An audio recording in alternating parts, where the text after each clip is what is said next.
Okay. So I think we will get this show on the road for today.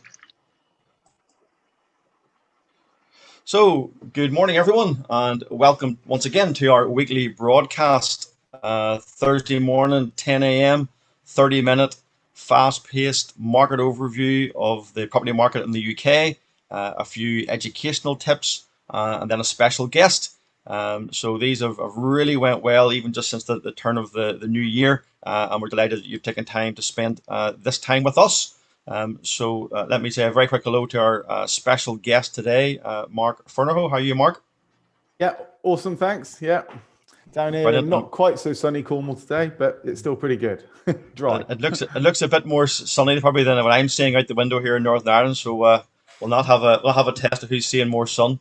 But yeah, look forward to hearing from you. And morning again to John Corey, Property Fortress. Good morning. Morning. And of course, our very own Asher Weiner, Head of Online Marketing and Social Media at LEOcrowdfunding. Morning, Asher. David, how are you? As well. Very well, very well. Lovely. So let's get stuck straight into this market overview. I've just picked a couple of brief snippets from the local press. I suppose the people are waited with bated breath at the minute, Asher, for the stamp duty extension. Is it going to happen? Is it not going to happen? Is there any sort of latest on that the last couple of days? So apparently that is going to be in talks next week. There's been 130,000 plus signatures on petition sites to get this to move forward. So I think I guess the people are signing up, and thankfully the government might be listening. So hopefully we'll get some good news on that next week. Yeah, very much so. I suppose it's an area of certainty too. The uncertainty Of course. isn't helpful. If there's certainty either way, at least people can make decisions from there. Then I'd there's the actually help. be a supporter of not having an extension, in that it's this idea that we keep having these short bursts and we have these last minute decisions, and it sort of pulls forward and push back sales. It's rather disruptive. Yeah, no, that's a very good point. People sometimes the only thing that's worse than certainty is the uncertainty. At least if you know exactly what's happening for the next 6-9 months, you can set your strategy accordingly. So the other thing then that's out there which will impact the market is the Help to Buy equity loan scheme, which has been extended. So that's going to have a positive impact. And then I thought the last one I chose, just sort of for the high level overview, is the estate agents raising concerns about house hunters traveling the length and breadth of the country looking at homes, which of course is in direct violation of the current lockdown rules. So I thought that was quite funny, Asher, to sort of read that. Yeah, no, it's. I mean, I guess at the end of the day, nowadays you can figure out 90% of the deal without having to visit the site. So all with the possibility of doing it online. Not that I would ever put money into it wouldn't be the best idea going and not going down to the project yourself before you buy it. But now it can mostly be done online. You could do it from the comfort of your own home and get quite a couple of deals underhand. Yeah, no, I think so. I suppose when for investor transactions, then certainly people might look at Google and look at videos. I suppose when it comes to people actually moving house, which I'm guessing this is referring more to, I suppose they go on to see the area and stuff. But I think it does show that there's still obviously a demand for people to move house. That's the key thing. How's property been affected in the US, John? Now that you're back over there, have there any sort of take on the market over there? Is it similar to the UK, or how's COVID impacted things? There's all kinds of ways that things happen, but in the US, I would say there's less focus on lockdown. There's less focus on not traveling. So you would think that people are still out and about. Maybe the uncertainty of the job situation or the ability to make payments. On the other side, which is a little bit very different, or maybe very different from the UK, 30-year fixed loans, I think, are now less than 3%. So it's a great time for either refinancing or purchasing when you're going to pay under 3%. Payment will never go up. So if you want to buy a house and you have some certainty about your income, all the power to you, particularly given that a lot of people have been able to save cash for down payment. So. Okay, interesting. Okay, so there's our market overview for today.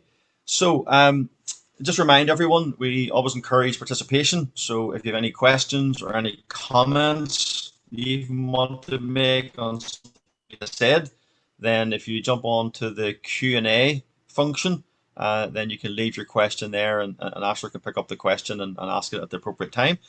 So try not to use the chat box. It's better in the Q&A. We can manage the comments and the questions better. And yeah, I want interaction. So please, especially on this topic we're going to do.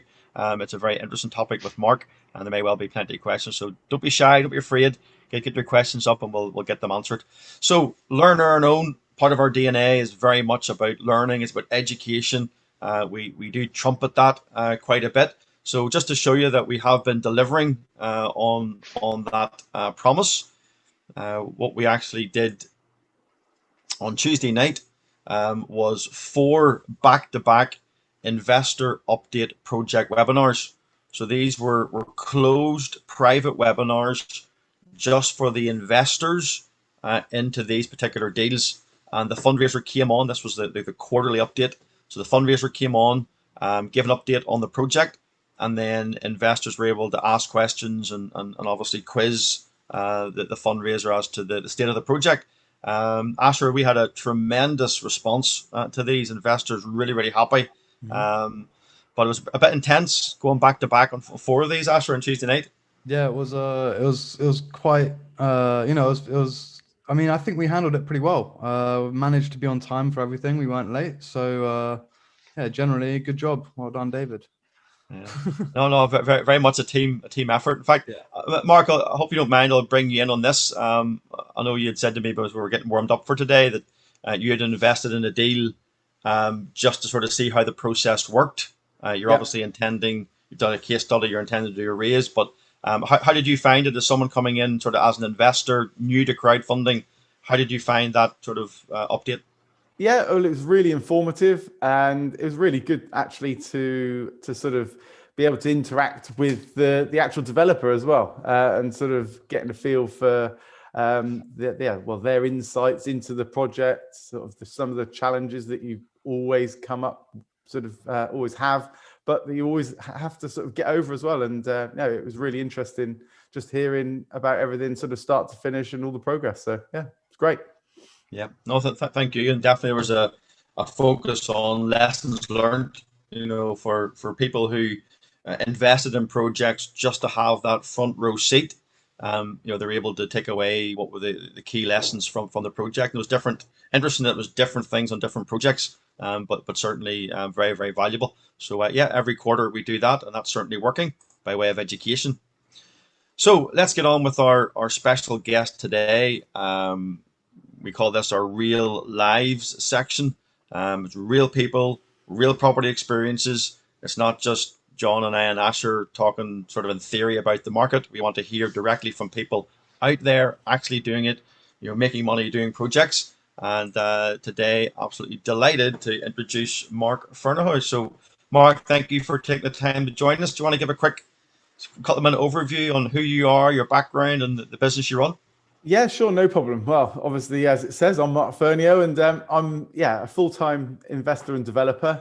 Haven't always been. Used to be a car dealer, so I was a car dealer for many years, and decided that it wasn't really sort of aligned with our sort of values anymore and what we wanted to do. So yeah, we transitioned completely our sort of family interests from one industry to another, and and now have sort of developed our own sort of niche business model around our holiday let experience, business experience, and commercial property experience to now do what we do in Cornwall, sunny Cornwall, which we call residential to commercial valuation magic, Lex. So there it is, which we'll go into in more detail in a minute.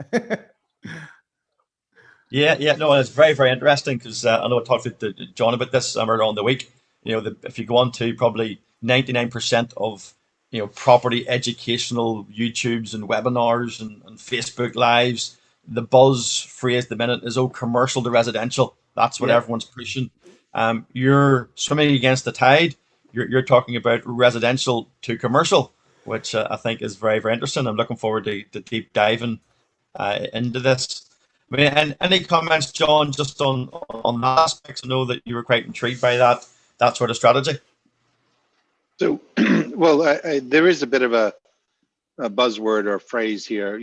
Residential to commercial is the opposite of what everybody talks about, because everybody talks about finding a vacant warehouse, a vacant office building, pre-D conversion. Residential to commercial is all about moving from the model of comparable valuation to the model of income valuation. And Mark will explain what that is. I'll do the technical, but it's quite transformative and it's very predictable. So it's a rinse and repeat type strategy. Yep, Interesting. for sure. Okay, so Mark, take it away. Give us your sort of take on the market, why you chose this strategy, and what your key elements are to this. Yeah, so we are serviced accommodation operators, and we are based in what is obviously the best part of the UK, Cornwall. Controversial. You only got to look at the telly. Everything's about Cornwall these days. So our service accommodation model, we basically take effectively undervalued traditional guest houses, B&B, small hotels, and then automate and drop our business model into them, which is particularly high revenue and low cost, and utilizes more of the property than is currently being utilized by the traditional way that they tend to be managed by a sort of owner operator come host, basically. So yeah, it's completely automated. We've got all the team in place to convert these properties and then set them up, and then sort of manage them and then rinse and repeat, basically. Simple as that. But automation and systems is an enormous part of our business. We're very lean. The business model itself is very lean. The only sort of humans involved are the housekeepers, which work off the back of the software, and everything else is all sort of set up online with systems and processes and automation, basically. Yeah. How many people are in your actual team then within Prosper Property? Well, 3 directly at the moment, but then we tend to outsource as much as is physically possible. So we outsource, well, from a business perspective, we outsource sort of all of our admin to a VA. From a service accommodation perspective, everything is outsourced regarding cleaning teams, linen providers,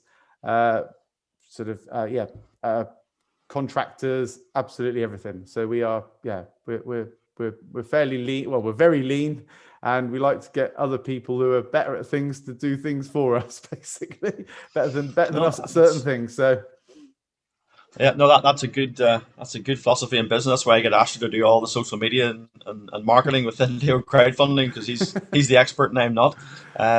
One thing I found interesting when I actually heard you on John's monthly Property Fortress, which was a really successful night. I think it was just last month, maybe it was. But one thing that struck me about your presentation and your discussion that night, while you're obviously based in Cornwall, but it's even a bit narrower than that from memory, that you really focus on sort of quite a narrow area and become an expert in that area rather than spreading your net too wide. Yeah, exactly that. We've got sort of specific target towns and specific target areas within those towns that we focus on, purely because the difference that you can charge tourists for particular products in particular areas varies greatly. So obviously, sort of having the local knowledge of specific towns that we know work very well, and then specific areas within towns as well, which obviously just get better and better. We obviously want to be targeting the areas and the properties that we know that that will generate the most amount of revenue ultimately. Simple as that. Okay. Obviously, So in terms of this, yeah. So that this strategy, the reason you've went down this route, I'm guessing is primarily because of these two big upsides that you talk about. yeah. So to talk us through these, the annual revenue, commercial valuation, and then I'll let sort of John come in and maybe unpick it a little bit from a technical point of view. Yeah, sure, that's no problem. So as far as the annual revenue goes, because of our sort of low cost business model and the fact that we are very automated, our costs are particularly low in comparison to the revenue from a percentage perspective. So the first big upside is sort of annual cash flow. These properties and these businesses are extremely profitable.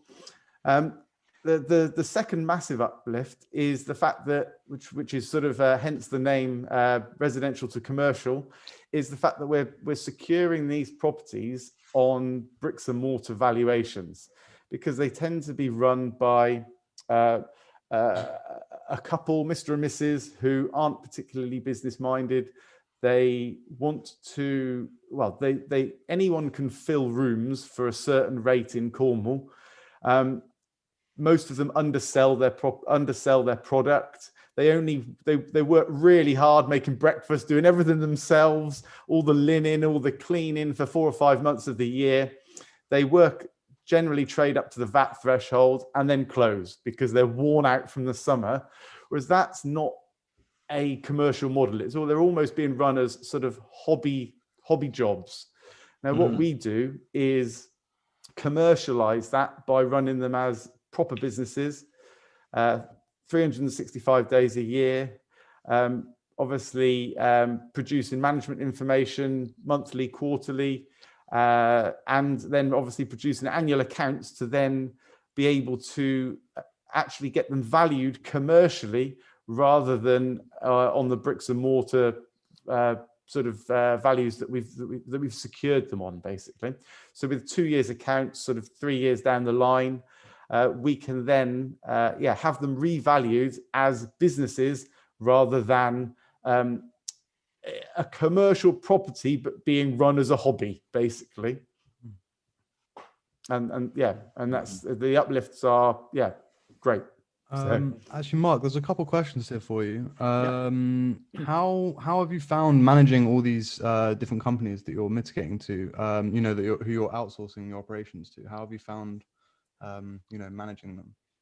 Well, we tend to sort of build relationships with, if possible, one cleaning company. So they will then obviously they need to be big enough to obviously sort of service four different properties in a couple of different towns. And obviously, as we grow, that will change. So they're sort of happy growing with us. But the vast majority of it, other than the cleaning teams, the vast majority of it is all sort of software driven. So it's all really to do with the technical setup and the initial administration to get these properties online with in the correct format with the professional photos to actually market them. But it's mainly software driven, and that initial setup needs to be done, the big setup, once, but then obviously we have processes to check and tweak things as we go, obviously. But sure. The big physical thing is housekeepers and linen. Well, the linen's quite easy, it's all rented in, and the housekeeping teams, that's the real key thing really, is the relationships with companies that want to grow with us and are happy maintaining these properties, basically. Oh, fantastic. And also, how's your revenue been affected by the lockdown? This is another question. Well, actually, we're going to touch on that in a second, actually. So if that's okay, that's going to be, Cool. That's good. Yeah, well done, Mark. I was waiting on you diving in deep into it now when there's a slide coming up. So that's brilliant. John, any comments on this before we get on with the case study? Just a general observation for anybody who's thinking of investing, because it's essentially a commercial business, commercial property, commercial real estate. You can use your SaaS to invest in this. So there's no restrictions from that point of view. This is not a residential property. It has C1 for its planning designation. Yeah, well pointed out. Yeah. So that's the strange thing. They are already commercial properties. They're just not actually being run as sort of professional commercial entities in a way, and that's where the resi to commercial bit comes in.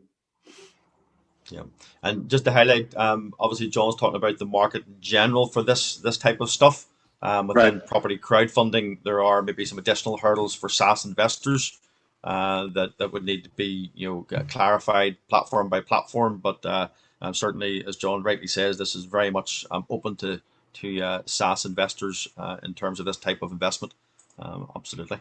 So, case study wise, this is one example, Mark. Do you want to just Yeah, again I can briefly run through all explain the how you details. sourced this property, why you chose it, and how it went? Yeah, so this particular property is obviously Ocean House in St Ives. So we sourced this on a lease option. So we have a 5-year option on this, and this is the case study that's on the crowdfunding platform, which obviously people can access in full detail. Now we will. So we are now running this property, producing management information, producing our accounts. So after sort of 3 years' time, we will exercise our option on this property and yes, secure it. Well, we've already secured it on a bricks and mortar value, but we will be able to obviously then, commercially finance this property with our own accounts, basically. And we've done a few lease options. But sort of going forward, it's most vendors want to sell the freehold outright. So that is one of the reasons why we're doing what we're doing now, working with yourselves towards doing a live raise to actually acquire these properties outright, and obviously give people the opportunity of being part of that, basically. Yep. Okay, in terms of the case study then, if people go to our homepage, Mark has put this Ocean House property on our platform. So you can go there, you can click on it, you can see the overview of the property, the financials, the team behind Prosper Property. There's a forum there where you can leave some questions and Mark can interact with people via the forum. Also highlight the register your interest box that's there. So if this is a type of investment that you may well be interested in, then you can leave an email address, you can leave an amount that you may be interested in investing, and that's good feedback to Mark on the platform as to the level of interest in this type of a project. So it's a little bit specialist. It's not a normal, what you might call a vanilla deal of developing 4 or 5 houses, but as Mark explained, purchasing the property outright, holding it for 3 or 4 years, then having it refinanced as a commercial business is a very interesting investment proposition for someone to be involved in the purchase and then enjoy the rental income for 3 or 4 years and then be exited from the refinance. So the case study will lay all that out. There's the link, but of course you can get it directly from our homepage. Now, the question that was asked earlier about COVID, I think this is relevant not only to COVID, but also to the model where people are going to share the income for 3 or 4 years potentially, just to give the attendees on the webinar some idea as to what the income actually is. So you can talk us through what we're seeing here with this Ocean House. Yeah, so this literally is our trading EBITDA and occupancy from when we opened. So we opened in July 19. Sort of partway through the month, actually on the 10th of the month. And so the EBITDA is the net operating income of this property, simple as that. So as you can see, we were in a brand new property with our model in it. We're instantly heavily into profit through the season, through the summer. Even in the winter, out of season, this model makes money. Obviously, the rates are different. Our clientele are tourists. We concentrate on tourists because they pay more than contractors, for example. But we do get some contractors, and more so in the winter. So as you can see, through the winter we make money. In all honesty, in sort of October, November 19, that actually dropped off much quicker than it would normally, that EBITDA figure, because we were pushing the the summer rates as far as we could, really, as a bit of an experiment. And we weren't really, in all honesty, quick enough to adjust them. So we now use dynamic revenue management software to actually adjust our prices dynamically within different parameters for different seasons. So that sort of drop off won't happen again. Obviously, COVID hit in March 2020, as you can see. And we've got a negative burn of about £3,000 a month with that property completely closed, which obviously isn't ideal, but it also isn't the end of the world when, as you can see, we opened in July 2020. Again, through a part month of July, I think it was the 7th off the top of my head, and within 2 weeks, we had recouped 3 months of losses.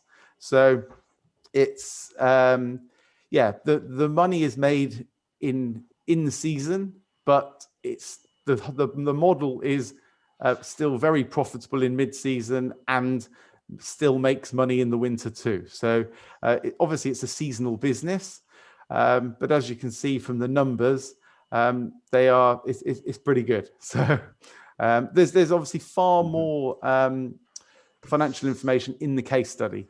So everything is in the case study, sort of regarding sort of the option to purchase, the lease amounts, the renovation. It's all in there. So it really is a case of logging on and getting the full case study document to learn as much as possible, really, and have access to it all. What I actually wanted to mention as well, which is quite interesting to think about, is, I mean, during this whole, obviously, the COVID pandemic and how it relates to this. When when the lockdown happened, I was actually moving flat, and we had to go between different Airbnbs to, whilst we were looking for somewhere else. And the thing I noticed was actually the places where obviously it's all automated are much more in demand at the moment, because you don't want to be face to face with someone checking in your keys, or finding anyone really working there having to be face to face with them. And it's great to I guess it's a great thing to be behind when you're it's all automated, it's all done without you being there, but also I guess it's more of a safety thing as well, that there are minimal people going in between the rooms or the communal spaces. So it's really fantastic, and it's a great model to have, I guess. For that reason, it works really well. Obviously, our housekeeping teams are sort of straight in and straight out doing what they need to do on a daily basis with all the correct PPE and processes and everything in place.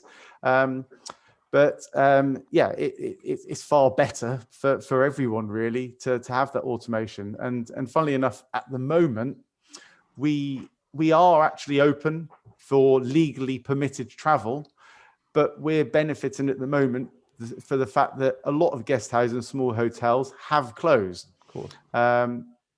But obviously, because of our business model and the automation, we're actually able to sort of to stay open. Whereas people, if they've effectively got guests staying in their own home, maybe don't feel safe, so they've closed. So there isn't enough, or isn't as much accommodation for the legally permitted workers and travellers. So while we're not in a total lockdown, tourists can't travel, but workers can. We're benefiting from that as well, which obviously is which is good. No, okay, brilliant. We're going to have to move on here and wrap up quite quickly. Just to point out one quick thing. Obviously, Mark's talked about a case study here. Past performance is not always a reliable indicator of future results. Financial promotions sort of disclosure out there. But that gives you a good example of how this one has went, and obviously very, very positive. So wrapping up here then, if there's any questions, Ash will deal with at the very, very end if we have time, and then John can wrap up his thoughts on today's broadcast. Citygate House in Leicester is currently view deal on the platform, so people can have a look at that, and we'll be announcing when this is going live very shortly. But you can access this project, 56 apartments getting built in the centre of Leicester. We then also have the Oak Gardens project, which is still currently live for investment. It's over 50% already from when we opened. and this is currently open. So again, you can download the offer document. If you go to our YouTube channel, there are interviews with Tatiana. There are full project webinars you can download and have a look at. And if anyone's any questions, obviously go on the forums, and Tatiana can answer the questions from the forums.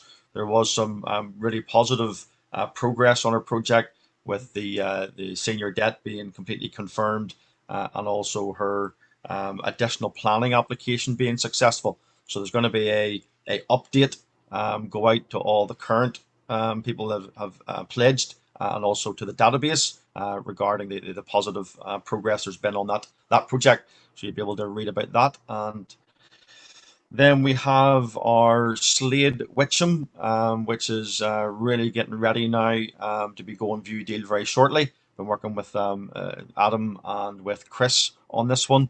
So I know there was a site visit just a week and a half or so ago with the senior debt and the vendor and the estate agent all on site. So everything's really looking good in this one. Looking forward to getting this one launched.